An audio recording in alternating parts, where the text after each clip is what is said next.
Hello and welcome to the 22nd episode of the Rangers Gameplan Podcast, where we discuss the week that was the New York Rangers. And coming out of the break, the Rangers have 4 games that are just both extreme ends of the spectrum of play. 2 games where they are dominant and damn near perfect, and 2 that are just, one was just miserable to, they were both miserable to watch, but for very, very different reasons. Yeah, the Capitals one, at no point during that game did I ever feel nervous or anything like that. Just right from puck drop, it was they definitely took it to them, to say it lightly. The Capitals, I'm a little I'm kind of in the middle with them, because some nights they do impress me, and then other nights it's like, oh, this is an old team that has nothing but over the hump players. There's really not much of an in-between there.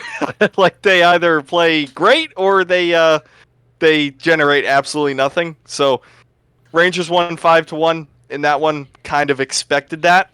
Yeah. I really don't have much to say about that game. It seems like every week we have one game that they just kill a team and we're like, yeah, that's how they're supposed to play. And then we get on with everything else. I mean, I'll give the credit. Miller had a fantastic game. I think they said his first 3-point night, which feels insane if that is his actual first 3-point night. It feels a couple of goals, a couple of beauty goals. Panarin began his unbelievable hot streak in that game that culminated in the Tampa game. Laffy had a goal, his 10th of the year. Is that... I mean, it's depressing to say aloud. That feels like it's approaching a career high. Yeah. Goals-wise, I think his career high is like 19, I believe. He should be, if I'm not mistaken, he is on pace to break it this season. 19, dead on. Yeah, I would certainly hope that he breaks it. If not, it probably means very, very bad things. So it is technically the best goal pace he's been on in his career this year, which is pretty nice. Hopefully he can just continue that. I want to say he had a couple of points in the Tampa game. I think he had a point tonight. I believe so. Yeah. The second line... yeah, tonight was yeah, we'll get into that in a bit, but I'm a little blurred right now after what just happened. We'll go to the Florida game, because that was just... That game sucked. Or do you have anything more for the Capitals game? I mean, it felt pretty... No, really not much to say about it. That was kind of what we expected from that game. So, thank you. You did exactly what was intended, which is blowing them straight to hell. The Panthers game was miserable because they just looked so disinterested to win, and they end up losing by 1, where they very easily could have won that game. They just kind of chose not to. I don't think either team really played defense in that game. I think both sides will openly admit that. Yeah, that was rough for Bob and Quick. I want to say Bobrovsky made some good saves in that game. I thought he looked pretty good. Quick had the ridiculous Scorpion save, and other than that, I don't really recall anything. But also, maybe don't hang him out to dry like that is a good thing to do. Yeah, there was, with that game, like I said, neither team really played defense. Both sides will have no issue admitting that, or, critiquing themselves on that.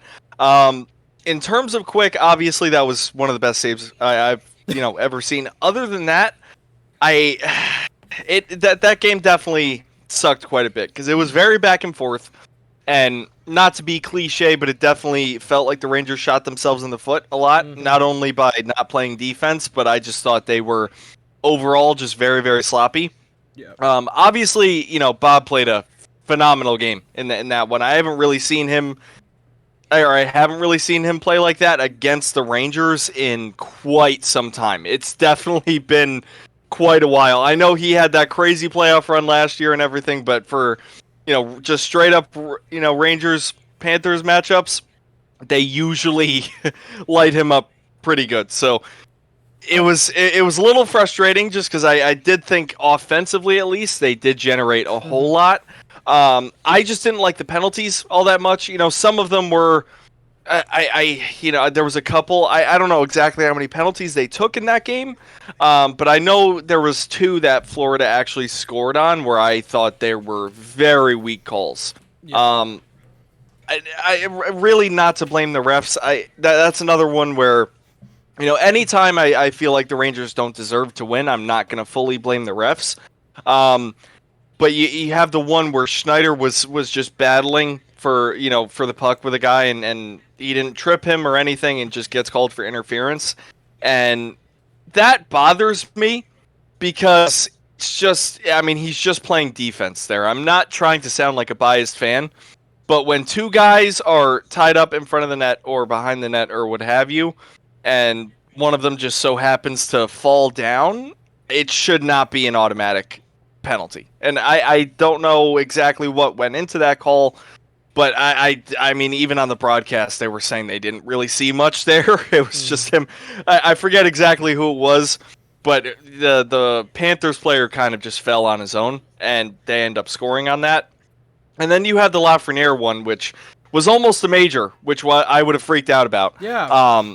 He wasn't even looking at Barkov, and obviously I know we just had a rant about this on the last episode. So I understand you have to protect players. I 1000% understand that.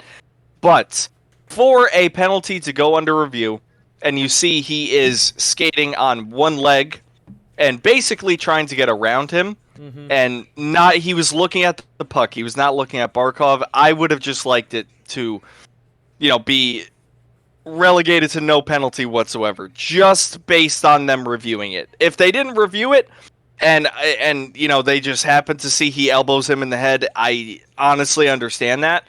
But for them to go on a pretty lengthy review of that specific play, I just don't understand what you expect Laugh to do differently there. It's an unfortunate situation where I don't know what Lafreniere could have done differently.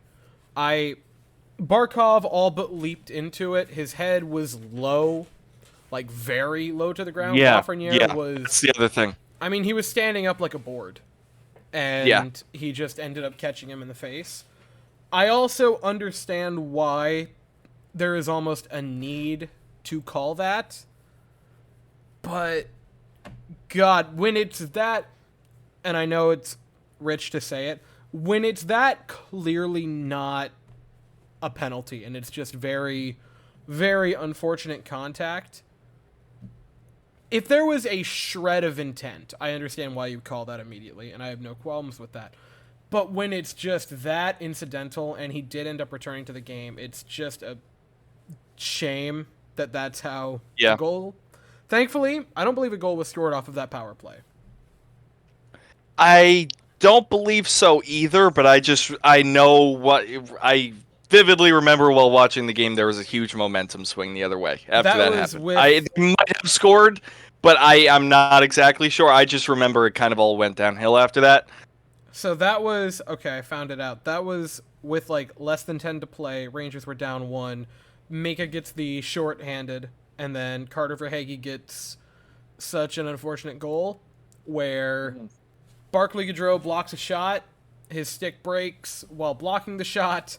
He cannot defend Verhaeghe, and he just kind of eats him alive because, again, sticks are a pretty important thing to have, and Barclay Goodrow in that instance did not have one, which is not... Yeah, I mean, like I said, it's that whole game was very, very frustrating just because it's 2 teams that, definitely went back and forth. To me, that one felt a little bit like when I mentioned the first time we played Boston, where it's 2 very good teams that kind of just let the game get out of control, and it was just a complete coin toss on who wins it. The next time, the Rangers play the Panthers, it will be an entirely different game. I can guarantee that. The same thing that happened in Boston. Yeah, I mean, it's just I didn't really feel like they went out and fought for the win when they very easily could have, despite how good Bobrovsky was playing. It is what it is. I mean, it's a 1-goal game at the end of the day. As good as Quick has been, you lose a 1-goal game to a very good team with your backup in net, and it feels weird calling him that. But I also here's the thing about that one, and I'm not really crucifying him or anything.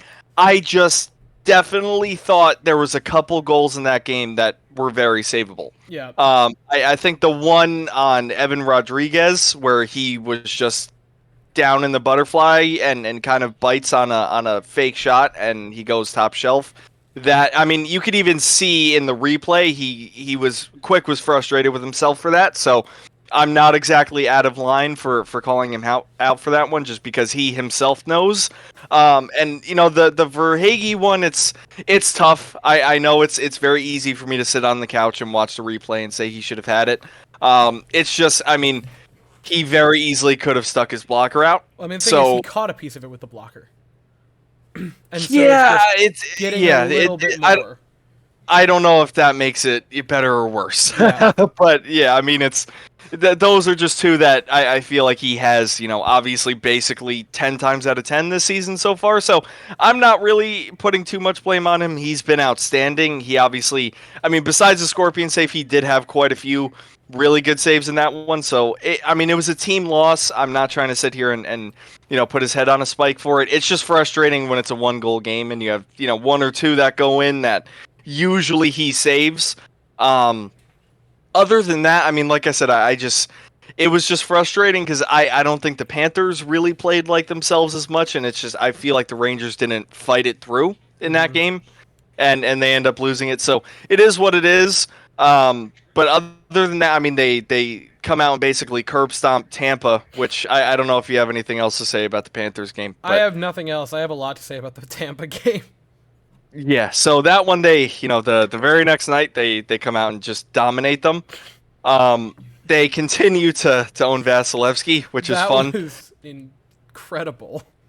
How they Tampa is they're very interesting this year. It's very strange for me to not be deathly afraid of the Tampa Bay Lightning whatsoever. Yeah. Actually, I think they.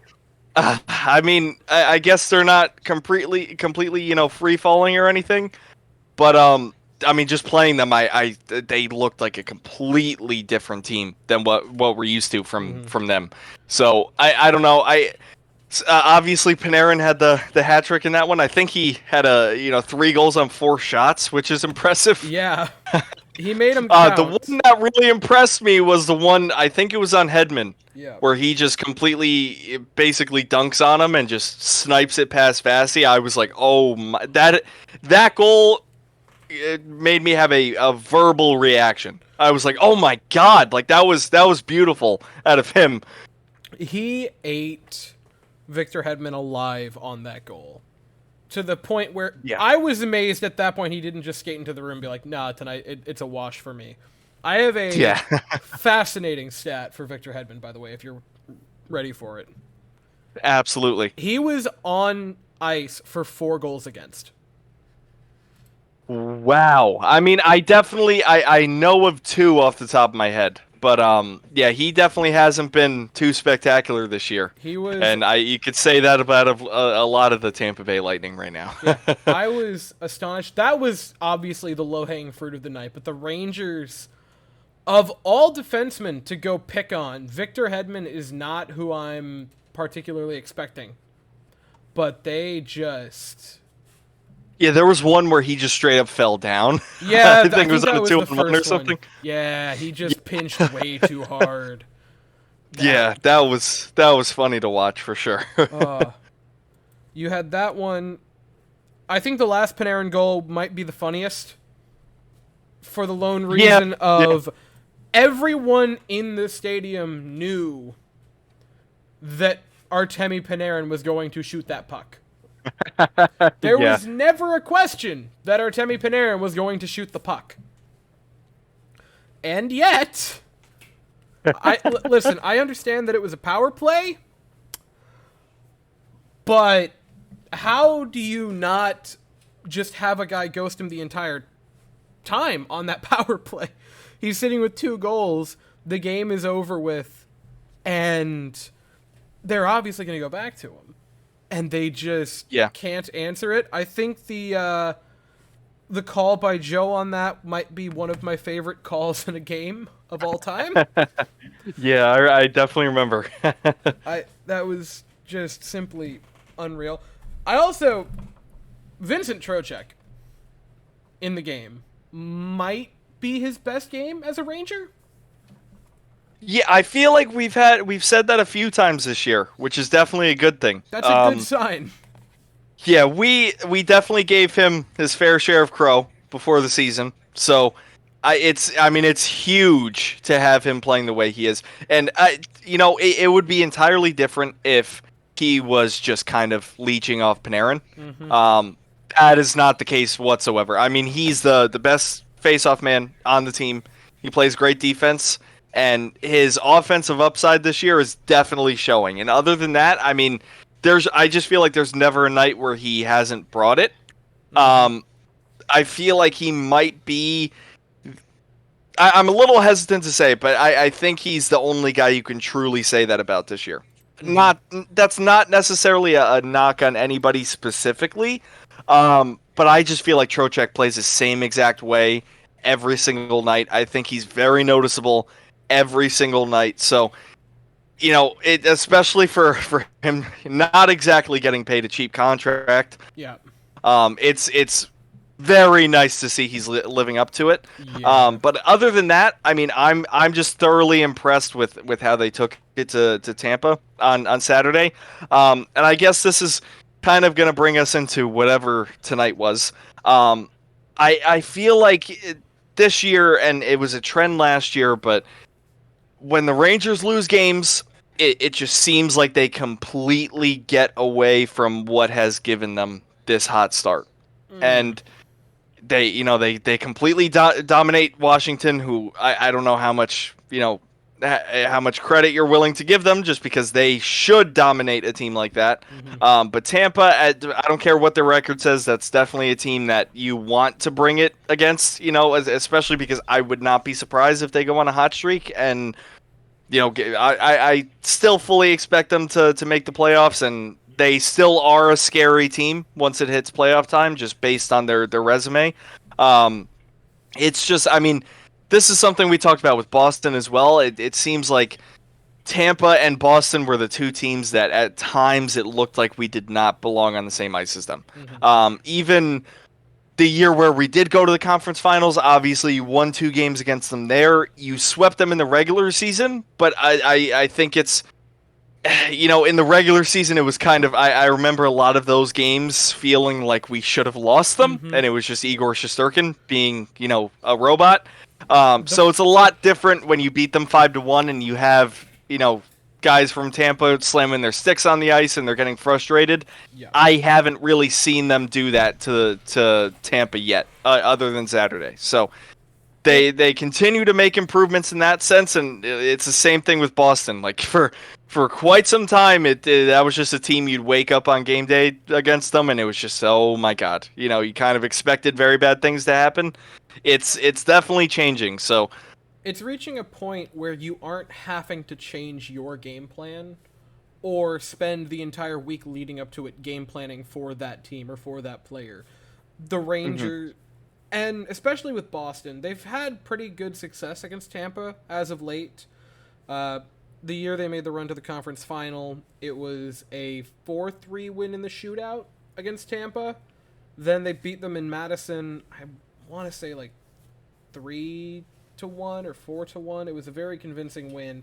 And then the game back there was a 2-1 win, but it was a Zibanejad goal with like 10 seconds left that won it. Yeah. So they weren't I remember these that. dominating wins. Last year, probably the best game of the season was against Tampa. It's just a shame that it was, the first game of the year, and then it was all downhill from that.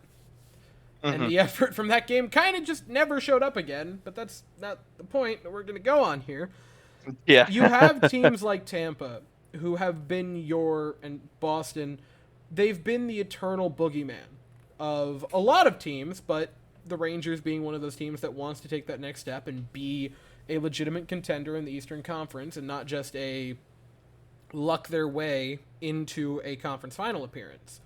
The first step is making those teams fear you. It's putting the fear of God into those teams and asserting dominance. It's not these fluky wins where, oh, this one bounce happened to go your way, or if that penalty would have been called differently, if this hadn't been called, if that would have, if this player would have been healthy. That was a fully healthy, nearly fully healthy Tampa team that they beat the living piss out of.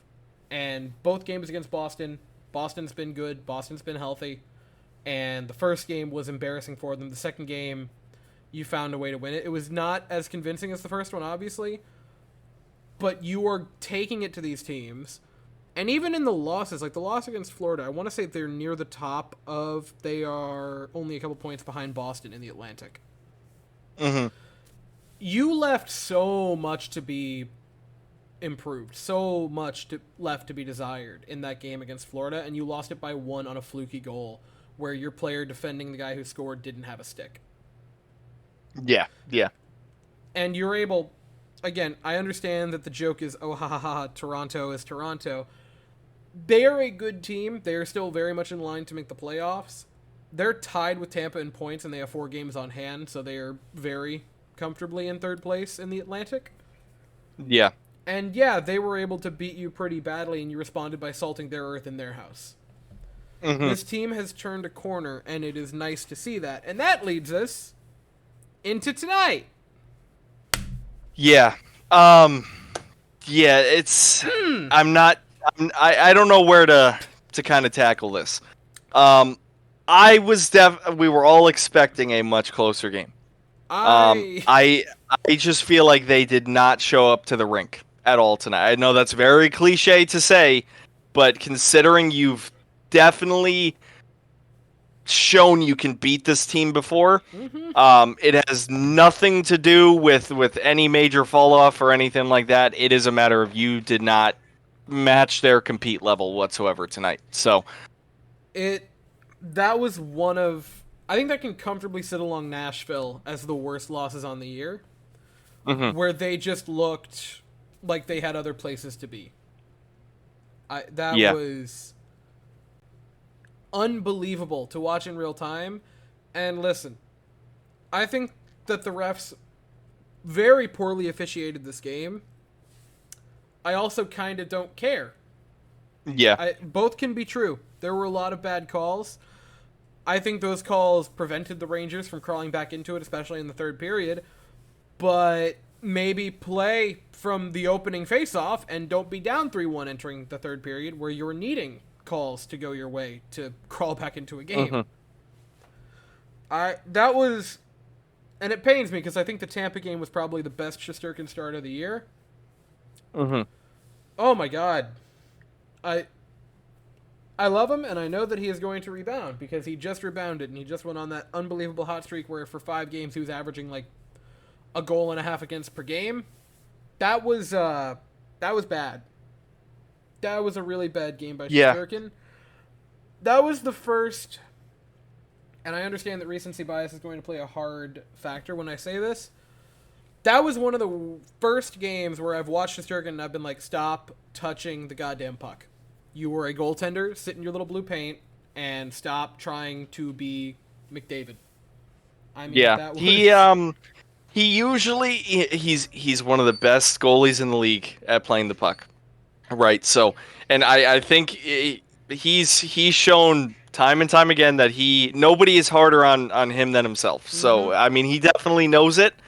I definitely agree with you. I feel like he could have kept them in this game a little bit. It definitely was a team loss. Like, I'm not trying to sit here and pin it entirely on him because it's not whatsoever, and we'll get into everybody else shortly after this. But it's just there were quite a few times where he certainly could have kept them in the game, and like I said, I mean, he just had a hot streak, like you mentioned, and he definitely is not going to sleep well tonight just because that's how he is and that's his nature. It just sucks, especially against a divisional opponent who, say whatever you want about them. I mean, this is what the loss mainly boils down to. I mean, I don't think the Canes have really... matched expectations this year. I don't think that's really a shocking statement to anybody. I don't think they will disagree with it. Regardless of all of that, they play hard every single night. It doesn't matter if they win or lose, they have the same compete level every single night. Yeah. The Rangers know that. This is a team you're very, very familiar with, and they just seemed like they were still hungover from New Year's. That's kind of what it seemed like. And it is what it is. I don't feel any differently about how we match up against them. Just because you've shown time and time again that you can absolutely dismantle them. It just sucks when I'm not trying to blame it on a break or anything like that, but it just seems like this year, whenever they have a break or anything like that, they just do not show up to the rink the next game after, which is strange because they are undefeated on the second game of back-to-backs, but they just can't win or at least play like themselves after breaks. I mean, I guess you could say the Washington one, but like I said, that is a team that I am expecting them to beat the living hell out of every single time. The first time they played an NHL but... team out of the Christmas break. Yeah. Was Florida.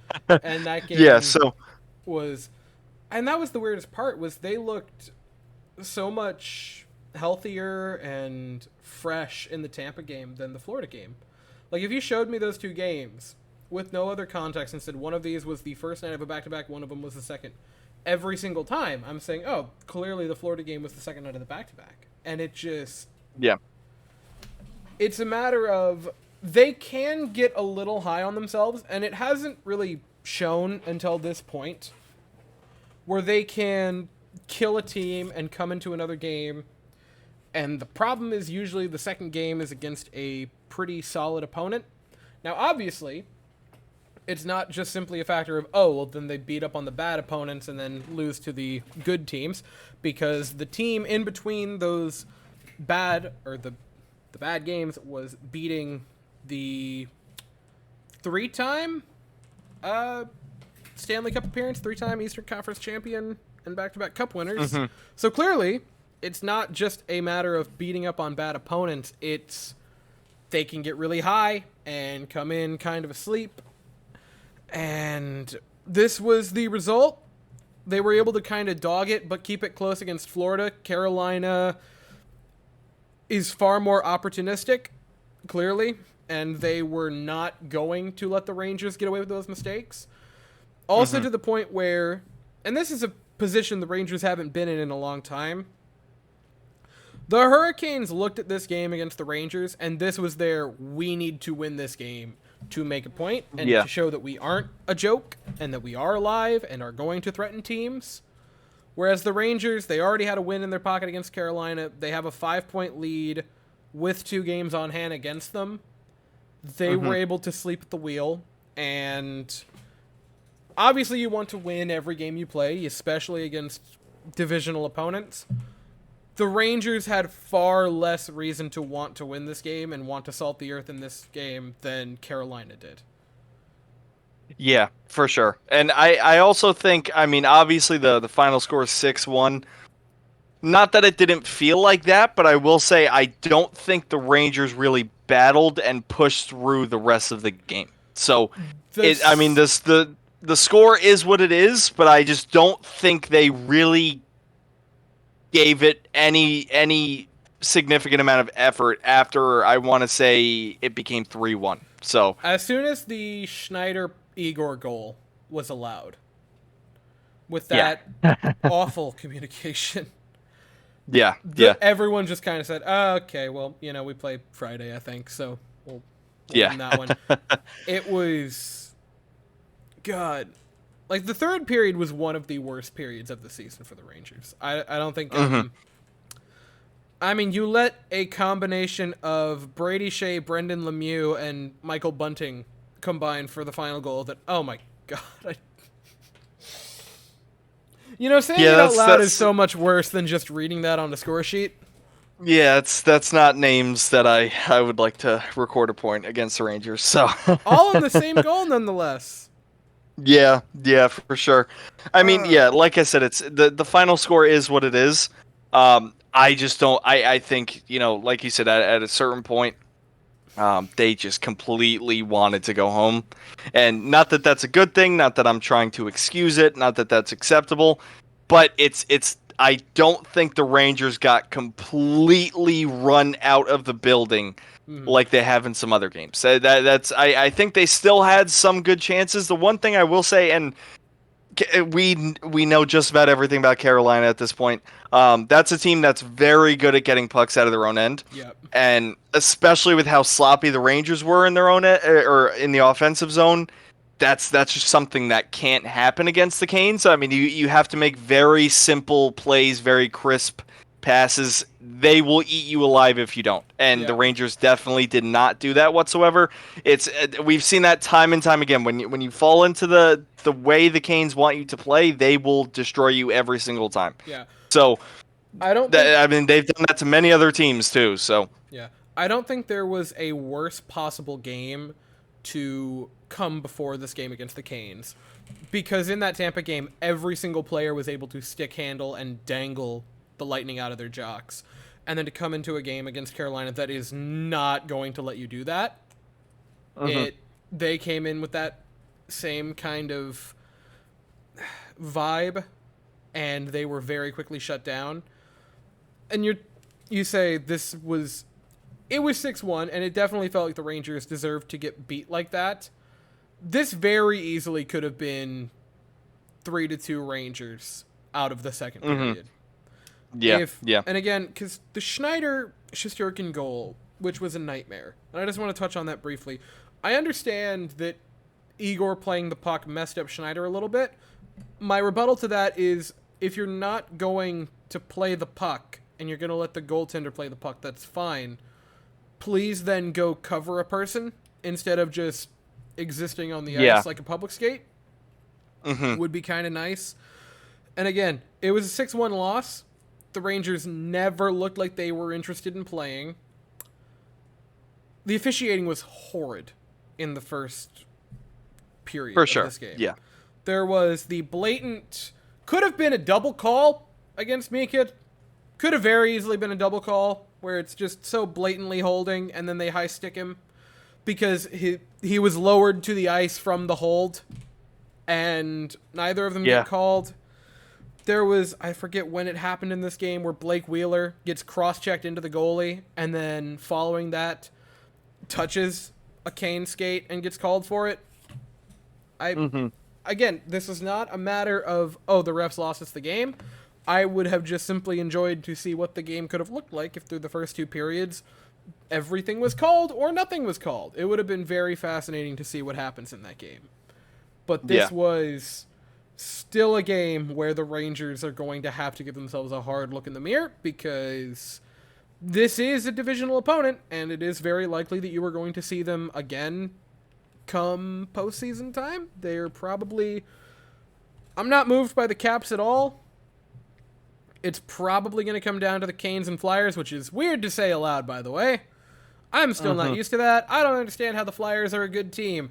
But they've just kind of got to that point where it's 40-plus games into the season. Not 40-plus games. What am I saying? 30-plus games into the season, and they're still kind of there. And yeah, they've definitely shocked me. They've shocked everybody. So, which, good for Torts. That's very entertaining. I'm very happy for him. I would absolutely warm my heart to see Carolina get knocked off by the Flyers. A Rangers versus, not necessarily Flyers, just a Rangers versus Tortorella playoff series would hit like crack. That would be a fun one. Yeah. I would greatly enjoy watching that. Yeah, that would be interesting. Yeah, I think the one thing that I do want to say about tonight, I've said this a million times, it's just, this is a team that obviously last year we complained a lot about, in terms of them just being on two completely opposite ends of the spectrum on any given night. It hasn't necessarily been the case as much this year. I feel like they've dominated more games than not. But it's just a little concerning, come April and come playoff time and come when everything really matters, because at the end of the day, that's what we're all waiting for. That's what we're all waiting for last year. I don't know which team we're going to see. And it's very unfortunate because that's exactly why we were just eliminated last year. That's my only true complaint with this team is we all still have a very bitter taste in our mouth about how things ended last year. And we know exactly why it ended last year because they just completely let their foot off the gas and they looked like an entirely different team and got eliminated. It's just a little aggravating and disappointing to me that they haven't necessarily tossed that narrative in the garbage. Right. Hopefully they do. I mean, we still have a lot of hockey to play. But it just feels like every time they do lose a game, it's because they do not play like themselves whatsoever. I'm not trying to sound like a super cocky fan or anything like that when I say that, but it's 1,000% true. I mean, if you look at the wins, there's a lot of 5-1 wins in there. There's also a lot of 1-5 and 1-6, losses in there. You'd like to stay kind of, in the middle, and even on some of the losses where it's not a complete blowout loss, it's a game that's very easily within your grasp to win, and the only reason you don't is because you just don't bring it that night. And I know that happens to every single team. It's just, I mean, in the back of my head, when you have games like tonight, these are the things I'm thinking, because you see even last year the Rangers would completely, curb stomp a team, and then they would get blown out the next night and not play anything close to their standard or their level of hockey whatsoever. So, like I said, there's a lot of hockey left to play.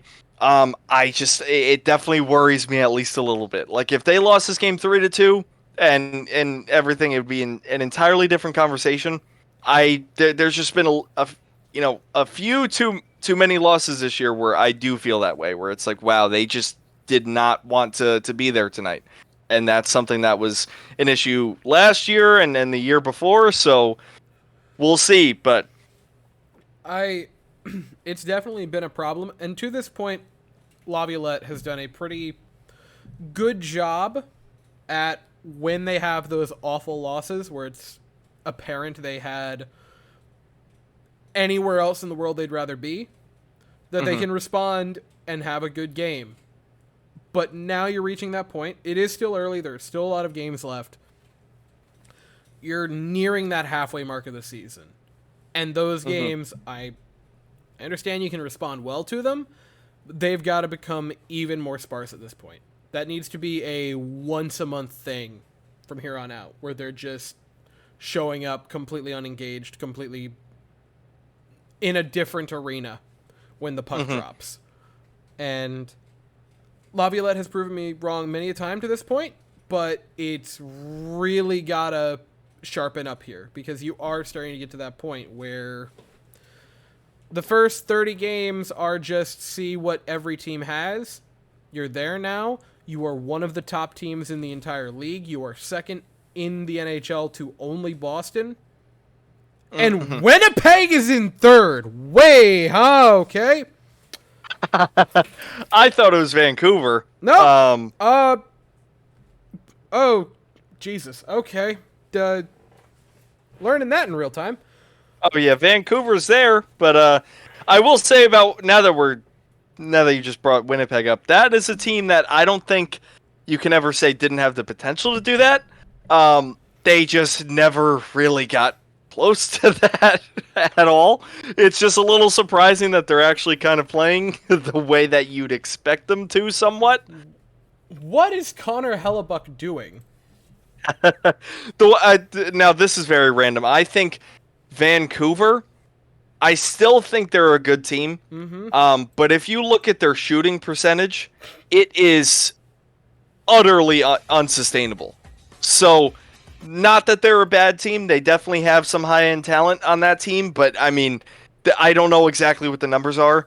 But so far to this season, their shooting percentage is, like, ridiculous. I would be shocked if they were to keep it up to any extent. They are shooting 13.5. And league average is 10.1. Yeah, they're definitely... it was higher. Now, this is what I'm saying. It was definitely ridiculous at one point.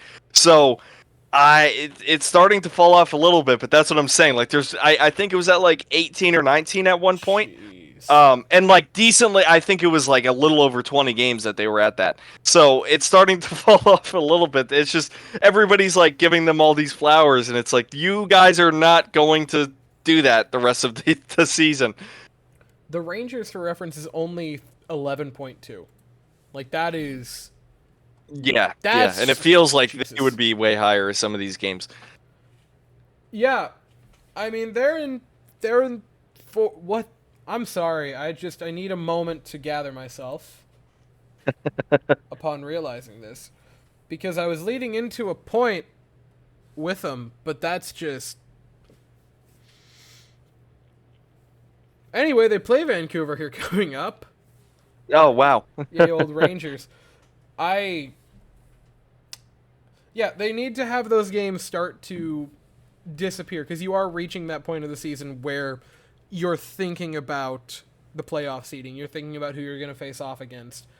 And you just would like to have games where you are mentally checked in, even against the lower opponents. Obviously, Carolina's not a lower opponent, but it's been obvious, not particularly last season, because I don't know if you know the 7. The Rangers actually had a 2-0 lead in the division before heading back to, or in the first round before heading back to Madison Square Garden, where they lost both games. I don't know if you were privy to that, but that is a thing. Oh, I don't think I watched those ones. Yeah. No, I don't know what you're talking about. Yeah, so that's a thing that happened.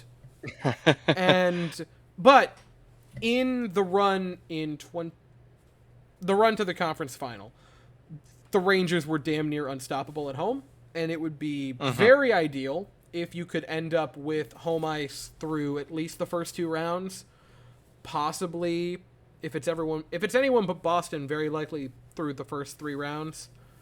That would be ideal, and they need to start getting into that mindset of every game is important. We need to be focused on getting home ice, because inevitably, and here's the thing, right now the path for the Rangers, I just saw it. The first round would be the Islanders for the Rangers, and then the second round would be either Carolina or Philadelphia. And the Islanders play and it's well documented, a very boring style of hockey. But if you put the Islanders and the Rangers in a 7-game series in the playoffs, they are going to murder each other, and there is no way it's not ending in 7. I understand that they are quite a few points behind the Rangers. They're 8 points behind them right now, and it's only game 36. I do not care. Every metric could be in favor of the Rangers, and I would still say that series is going 7. And if you play Philadelphia, again, if for no other reason than John Tortorella is alive and has a pulse, very likely going 7 games, and you would love to have that deciding game in your house. And when you get down to Boston, obviously the Boston Garden in the playoffs is a nightmare, and that's assuming Boston doesn't pull another first round like last year. Yeah. But I could live if you have to go on the road to Boston. That is possible, a.k.a. last season. Literally last season, where that did not end too well for them. Yeah. But the mindset now, especially as you near... I'll give them a few more, but once you hit that 40th game, you've really got to start mentally checking into every game, and I want to see maybe one of these Carolina games a month where you just can't get out of bed for it. And it especially how bad the second half was last year. So you'd like to not repeat that. No, there wasn't a second half last year. They just called it after January. Oh yeah, the Kane trade happened and we were all happy, and then they just canceled the season. So yeah, unfortunate that it was another cancel. No, so unfortunate. Yeah, the world's a crazy place, so we'll see. It's wild. So the next four games on the docket is the team of which had Patrick Kane, but now has the new god. You're playing the Blackhawks. Or should I say you're playing Bedard and like 19 other guys that happen to be on the roster. I'm not sure if they're hockey players other than him. I'm not. What are you talking about? Confident they have Corey in saying Perry. I forgot that all went down. I would like. I hope he goes on a podcast one day and just like kind of lets loose on what happened. Yeah, you definitely should beat that team. I shouldn't have to say that, but I like if you have one single second where the Blackhawks have momentum, I'm going to freak out because they have been horrible this year. They are near Shark levels of terrible. Yeah. Another team who threatened you in your house, so that'll be a fun game to watch. Yeah, we'll see. I'm very nervous for it. Okay, this is a dumb question. Do the Rangers have a better goal differential against top 3 teams than bottom 3 teams this season? I would put my money on it. I don't know any exact numbers on it, but just based on how they've always operated for my entire life, that is how things usually go. Because the top 3 is Winnipeg, Vancouver, and Boston. They've beat Boston both games. Have they played Winnipeg and Vancouver yet? I think they beat Winnipeg like real early on in the year, I believe. And the bottom 3 teams are Anaheim, Chicago, and the Sharks. And the Shark game I want to say was like what, 6-1? And if you against the Rangers? Yeah. 6-5. 6-5. It was a yeah, 6-5. Yeah. Because that was a nightmare. And if you want to throw in bottom 4, you lost to Ottawa. Yeah. Which was badly too. Yeah. That was so much enjoyment to be brought out of that. So you'll play Chicago, Montreal, Vancouver, and the Blues. Which 3 of those teams are in the bottom 10 of the league. I think it goes without saying that in that 8-game stretch, I would very much appreciate to get 6 points at minimum, I would say.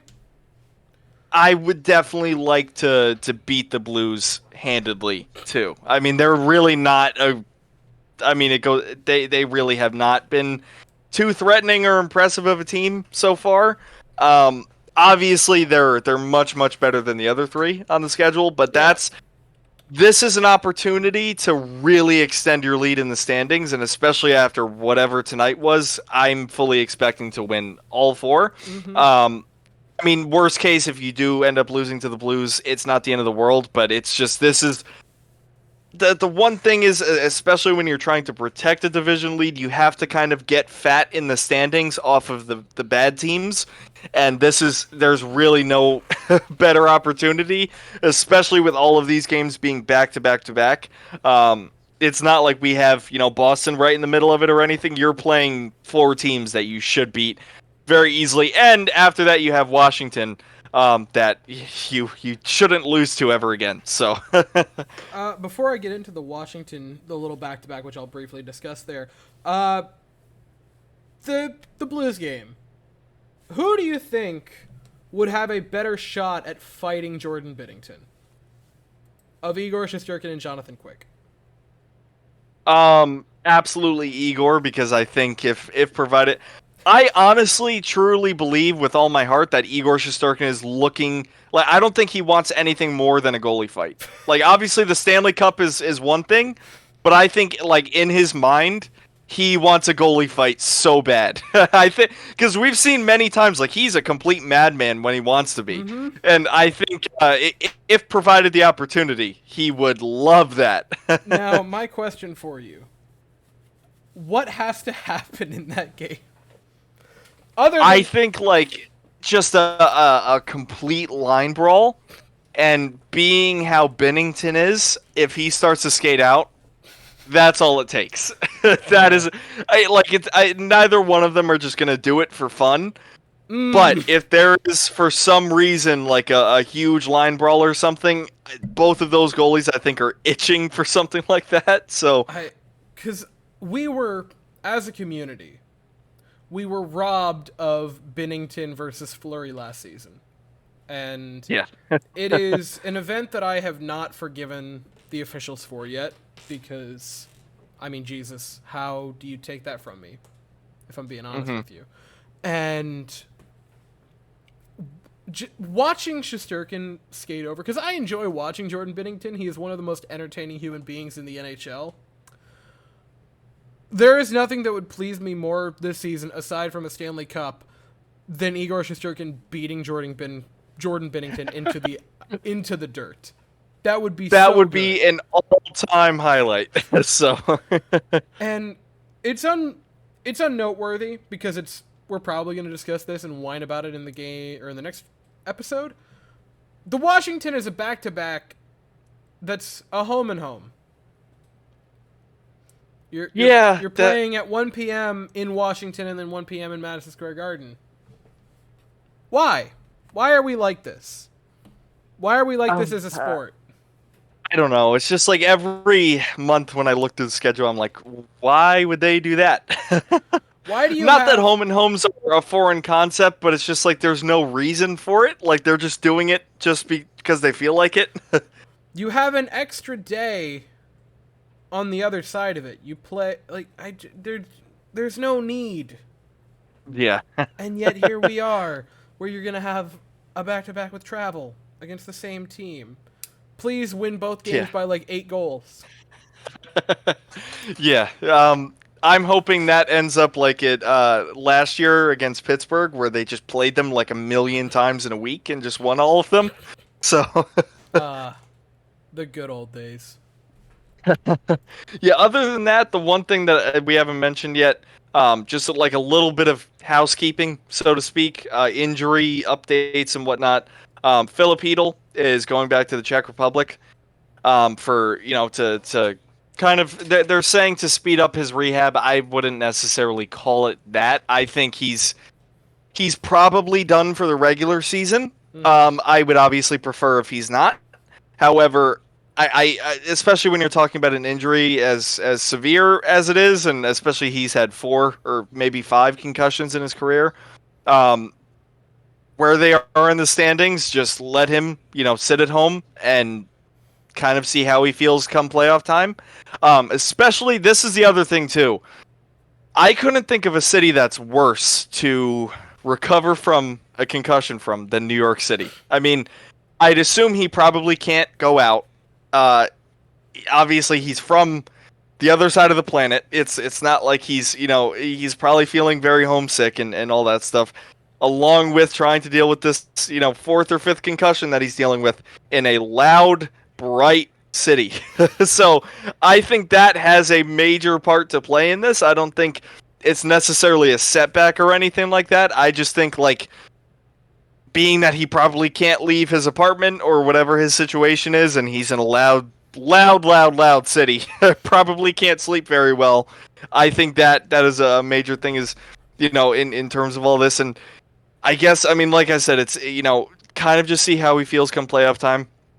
And, I mean, if they do want to put him on an LTIR and just sit him until the playoffs, they could potentially trade for another center, which I wouldn't be opposed to if he never got hurt. We have a very long way to go until we get there. I mean, I think we're like 6 or 7 weeks away from the deadline or so. Yeah. So it's not anything crazy, but there's still quite a bit of hockey left to be played, and we'll truly know kind of what we need by then. But it wouldn't be the worst thing in the world. I mean, if they just want to sit him until the playoffs, there's really no reason to re-aggravate anything or obviously run the risk of him severely, getting a head injury or anything like that on top of what he's already dealing with. So that's just about it with him. Obviously, we're all praying for the best as just for him as a human being, because that stuff is pretty scary, especially when he's had that many concussions. Other than that, Kako, I don't think much has changed with him other than he's, still skating and all that. So I guess it makes me feel a little bit better about a loss like tonight when you're not fully healthy, just because Carolina is, a pretty deep team. They always have been. You definitely miss guys like that on, when you're playing a team like that. So it is what it is. I'm just kind of interested to see how that all develops. I'm hoping he's not done for the year, especially we've seen what he can do in the playoffs and how important of a player he is. So hopefully he's perfectly fine. I'm just interested to see if they pull the trigger and kind of openly say they're sitting him till the playoffs. Yeah. It absolute chills when they get ready for their first game against the Islanders and Capo Caco and Filip Chytil emerge like the Undertaker. Yeah. I Yeah. Can you imagine the scenes? Which, if Heedle is done until the playoffs, I can very much live with that. And I want to believe he's making around 5.5 this season, correct? Mm-hmm. Yeah, it's somewhere around there. You could free up a good amount of space where you can go make a trade. There's this guy on Pittsburgh. I don't know, or not Pittsburgh, Detroit. I don't know if you've heard of him. And some Rangers fans have indicated that would be a move if the Red Wings are out of a playoff spot. Now he isn't a center, Evan, but he is a winger, and. Oh, so yeah. Have we had him on the team before, or did it work out, or? No, I don't think he's ever been here. See, here's the thing. If they did get him, I don't think they'd try to squeeze him into the power play and ruin the chemistry. Oh, they I wouldn't think do they that. Would. Which means I'm on board. I think they would try to squeeze him into the power play, and I think they would also try to squeeze him into the top 6. And Not to mention, they have gotten worse since adding him, so... Well, what are you talking about? He's putting up good numbers. Surely all that matters to a team is that the player in question is putting up good numbers, and not, if the team around him is good or bad and winning or losing with him. That has nothing to do with it, surely. All that matters is showtime. Trade for him now, so... We said all of that without actually saying his name, which I'm kind of impressed with. Yeah. It's Patrick Kane, in case it wasn't blindingly obvious to you. I thought you were talking about DeBrincat. Yeah.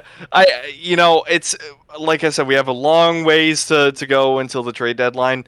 I almost think it's worth it to just sit Heedle until playoff time, especially, and I'm not trying to, obviously you'd rather Heedle be in the lineup, but considering that the past, 2 or 3, maybe 4 Stanley Cup champions have utilized LTIR to the fullest extent. I mean, the club. Mark, yeah, it's I'm willing to try it. That's all I'm willing to say. Listen, I am not above stooping to that level if it means that they get to kiss Lord Stanley. Hey, I mean, the NHL supposedly says they're not allowing it, but they have not done anything to the past champions who have done it to the most severe extents, so why not? You just throw one silly little Czech guy on a silly little LTIR and clear up enough space to go trade for Connor McDavid. I don't see any problem with that. And I think, if anything, you're doing yourself a disservice not to. Yeah, I would... I don't know. I think if they don't do that, I think regardless, I'd rather just go over the cap and get Patrick Kane. So that's I'd rather have Patrick Kane than anyone else. So yeah, surely. That's the best move. After every single loss of the season, people have mentioned Patrick Kane within this fan base, which I think is utterly ridiculous. Just being that the Rangers did not play defense in the past 2 losses they've had. Well, that's why I don't know how you can muster up the idea in your head that they need Patrick Kane, and that will solve that. That's why you need a good 200-foot player like Patrick Kane, who's noted for his defense, to step in. Yeah. Not that he's made the Red Wings significantly worse defensively or anything since he's been there. Yeah. Simply imagine. Other than that, I think I'm all set. I'm very disappointed about tonight, but I mean, this team all year they've definitely shown they can bounce back. When was the last time they lost 2 in a row? I don't even know. Have they lost 2 in a row this season? I don't know. We don't really have to look for it or anything. Just the fact that we're questioning it kind of says a lot. Sometimes the question of a question is worth more than the question itself. Yeah. And they have they have been very solid. I'm not going to lose sleep over a bad game following a dominating win over a team that in the past 4 seasons has made the Stanley Cup final 3 times. I'm just not going to get worked up over it. It's unfortunate, but again, it wasn't like they played this perfect display and they got run over. They looked like they wanted to be somewhere else and happened to get run over in the process. Yeah, for sure. But the next 4 games, like we talked about briefly, I already lost where they were, but you're playing 4 teams that you should at the very least take 3 against. The Vancouver game is going to be a very good measuring stick to see how you can do against a team who's kind of gotten lucky with shooting. You don't have any back-to-backs during that time, so it should be Shesterkin in net for that game. And hopefully when they're fighting against a goalie who can make some very nice saves, is going to have that shooting percentage go down, but time will tell. But yeah, I feel pretty content with everything. So thank you all for watching the 22nd episode of the Rangers Game Plan Podcast. Until next time, go Rangers. Yep. Thanks, guys. Go Rangers.